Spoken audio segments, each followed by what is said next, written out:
Fantastic Beasts 3: The Secrets of Dumbledore was never intended to be the last movie in this franchise, but it might end up that way because it has been riddled in controversy since the very beginning, to the point where Warner Brothers has yet to greenlight the next one for fears of how this one will perform in the box office. They need to look at these numbers before they give the go-ahead for Fantastic Beasts 4 and 5, and it's not looking good. This was the headline yesterday. Fantastic Beasts 3 opens to 6 million in Thursday previews. And keep in mind that of the two movies before this, one of them made 8.7 million in the previews, the other was 9.1. This is the lowest of the Fantastic Beasts by a long shot. And we now, just as I was starting to record this video, we actually officially got not only these Thursday numbers, but the Friday numbers came in. There's not even any articles written about this yet. Here are the Friday numbers: a $20 million Friday for Fantastic Beasts: Secrets of Dumbledore. That's not the news that they wanted to hear, because when you compare these numbers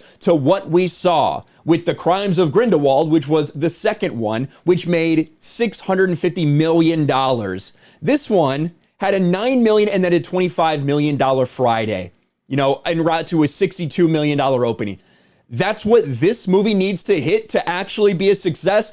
That's not going to happen based on these numbers. Bad news for The Secrets of Dumbledore, but I guess it really shouldn't come as a surprise because, like I said, from the very beginning, this movie has been riddled with controversies and problems. Between J.K. Rowling, anything that she is involved in, anything J.K. Rowling is involved in, they will try to cancel her. People try to stir up whatever it is to get people to go away from it, to boycott it. I don't think that had a ton to do with the failing, or so far the failing, of this movie. There are two other things that I think had a much bigger role to play. One of those is obviously Johnny Depp. The cancellation of Johnny Depp. The fact that you took this dude who was Grindelwald in a lead role in this franchise, you canceled him, you recast him with Mads Mikkelsen. I like Mads Mikkelsen just fine. I think he's a very good actor, but the problem is a lot of people like Johnny Depp in this role. He's a very likable person. You can see that with everything going on with this thing with Amber Heard right now in court, if you want to know how the public feels about Johnny Depp.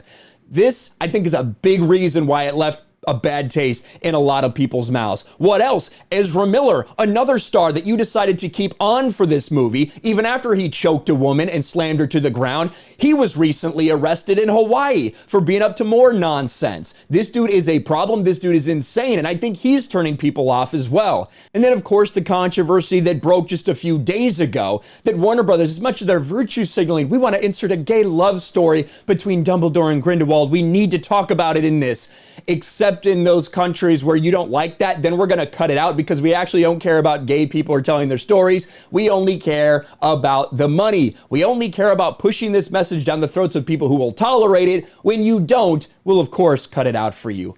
All of these things combined have led to this, right? Have led to a $6 million Thursday, a $20 million Friday, and what looks like it's going to be a very disappointing movie and likely the last movie of this franchise. Because what this movie needs to do is about $500 million to break even. To break even. The last one only made $650 million when you look at Crimes of Grindelwald, with, again, a $200 million budget. So, it made money to be sure, but it wasn't some over-the-top, huge, massive moneymaker for them.